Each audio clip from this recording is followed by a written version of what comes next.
Good evening, Professor. My name is David Moore. This is our session for video journal. So the first question is summarize biblical guidelines for decision making. When we follow biblical guidelines, we are fulfilling what God wants from us and not what we personally want. Sometimes what we want to do is not in line with what God wants from us. We must stray away from the temptation of sin. Everyone has been put on a mission from God. When we get involved in shadow missions is when we are not following God's mission for us. Instead, we are following our own personal mission. And I just think it's important that we stay on the path that God has set for us. One good verse that I found was Proverbs 15:22.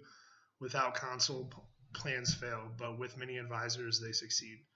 I think what that's saying is that when it comes to a tough decision, sometimes it's best to get advice from multiple sources and not just make the decision all on your own. Question 2.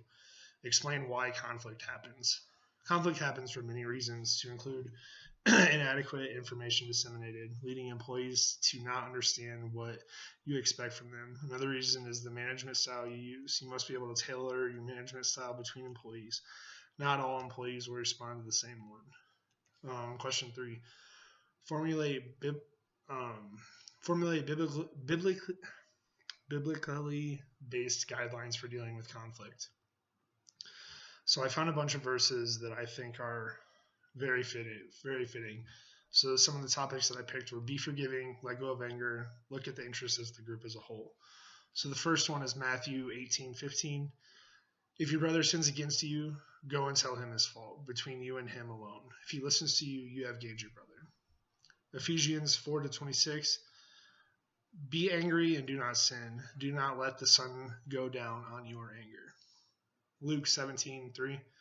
Pay attention to yourselves. If your brother sins, rebuke him, and if he repents, forgive him.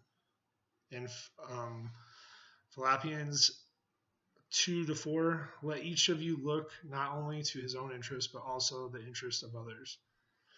So in summary, it is important to have biblical guidelines in decision making and when looking to resolve conflict. Both of these could be easily reflected in your personal ethics statement. Have a good evening and happy holidays. Good night.